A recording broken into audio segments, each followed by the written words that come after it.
Hello, I'm Darren again. The topic for today's video comes from questions asking what are the common signs of grandiose narcissism, sometimes referred to as overt narcissism. Now, narcissism is characterized by being self-absorbed. There's a huge sense of entitlement, there's a constant need for validation and attention from others. There's being highly disagreeable and having a lack of empathy for other people. With grandiose narcissism, what we often see is haughty behavior, being highly resistant to criticism. There's domineering behavior, arrogance, an inflated sense of self-importance, and having delusions of grandeur. And these characteristics would be long-term and pervasive, not just once in a while or in certain situations. So how would they manifest in behaviors and attitudes? Well, in no particular order, first of all, there are fantasies of success. Grandiose narcissists often exaggerate their achievements, their status, their high levels of intelligence. Narcissists tend to live in a fantasy world where they are special, powerful, and flawless. They believe they are the best and they have the best things. Many grandiose narcissists would put material needs before the needs of perhaps even their own family. We also see a lot of bragging. Grandiose narcissists like to be the center of attention, like to be superior, so tend to take over, dominate conversations where they get to highlight how intelligent they are, their virtue, their righteousness. They like to name drop as well. They tell stories about how close they are to someone powerful, successful. Some might even tell stories of how instrumental they were in that person's success. But we often also see a false humility. For instance, they might talk about how they gave up all their wealth for a good cause, or how they gave up a well-paid, prestigious career for whatever it is they do now.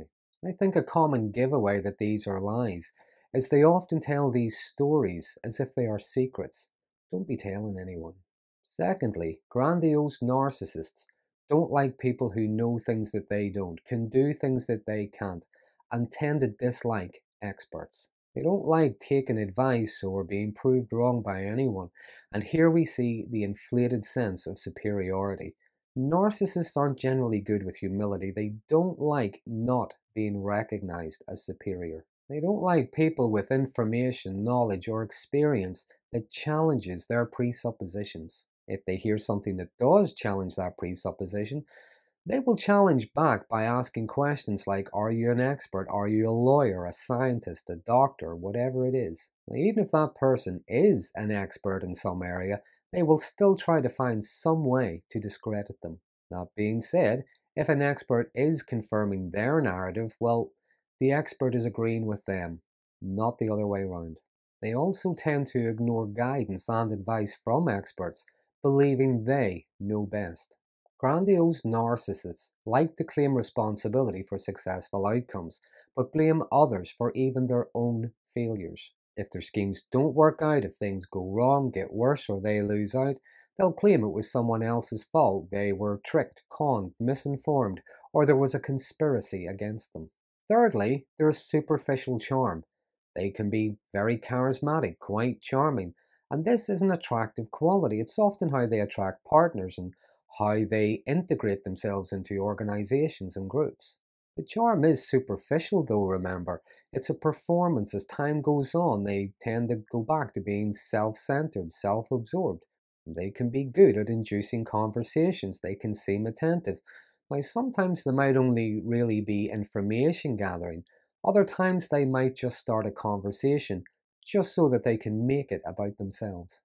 But despite their charm and their social skills, grandiose narcissists don't work well in groups or in teams, unless of course they get to lead or to dominate. They don't like sharing the spotlight with anyone. They don't like being seen as equal. They certainly don't like being seen as subservient. And they don't want to be exposed as being a fraud.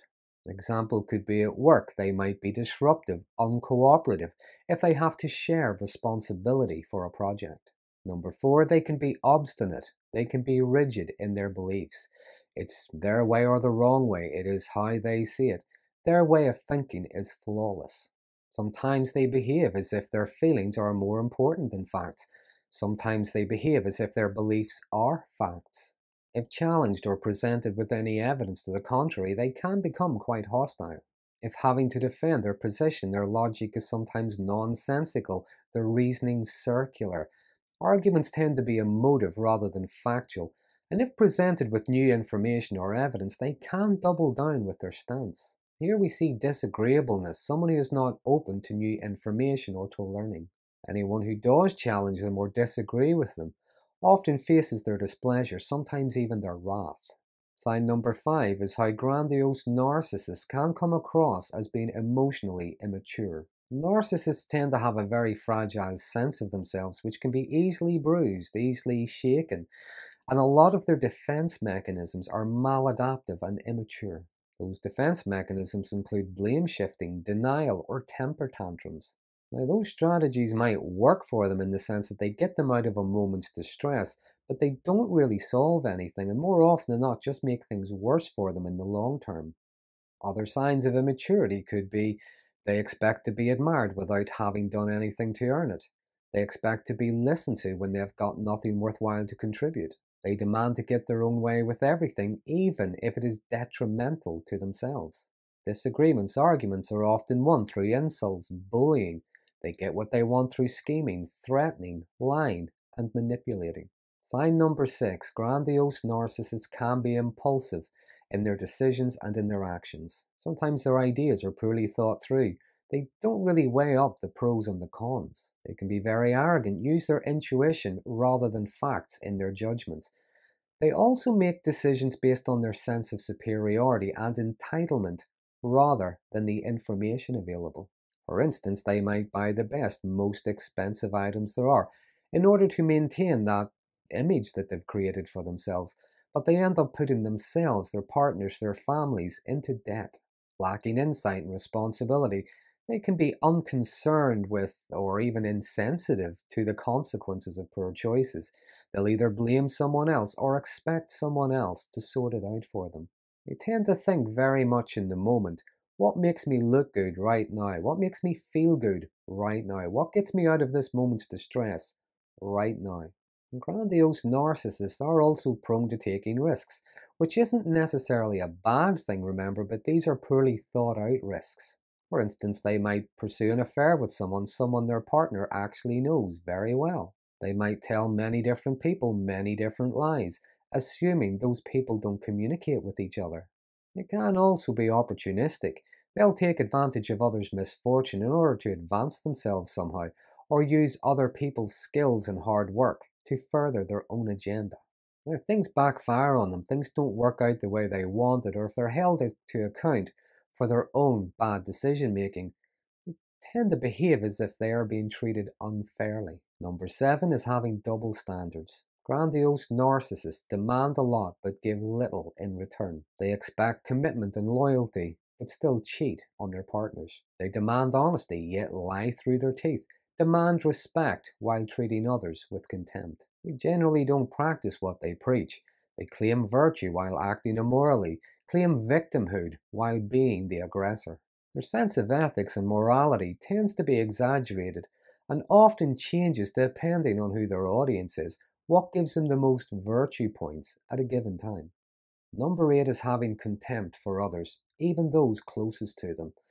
They can envy those they consider to be superior, even though they might ingratiate themselves into their company in order to try and bask in their glory.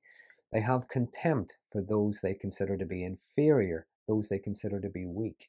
They can be venomous, spiteful whenever they're talking about people they don't like. Now, they can perform acts of kindness, they can be nice. That doesn't necessarily mean they like someone. It's usually because there's something in it for them. But even then, they might have little to no regard for those they are helping, those they are supporting. Narcissists tend to be very envious of others, even though they believe that others should be envious of them, and they can be quite petty in their resentment. Now, narcissists are also known for lacking empathy, but that does not mean no empathy. They know what pleases as well as what hurts. Now, sometimes they may be being very hurtful. They don't really know that.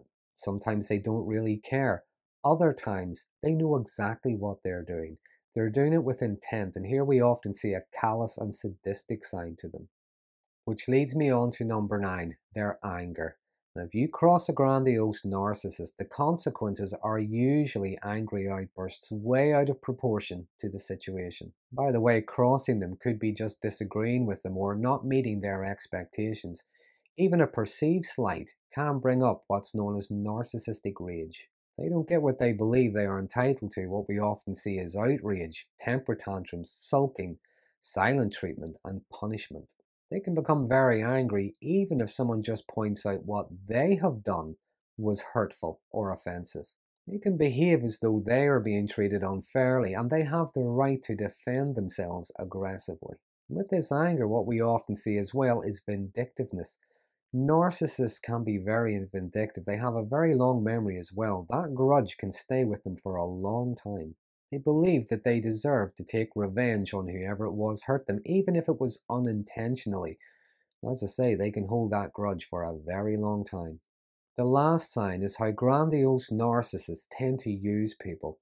They tend to only really have surface level relationships. They generally only really associate with those who are of value to them, those who will validate them, praise them, feed their ego, those who will further their agenda for them. If someone is of no use to them or no further use to them, they wouldn't hesitate to just ignore them or discard them.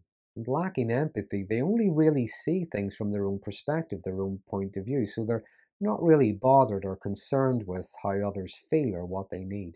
And also, narcissists tend to struggle with intimacy. They tend to keep people away, sort of arm's length intimacy.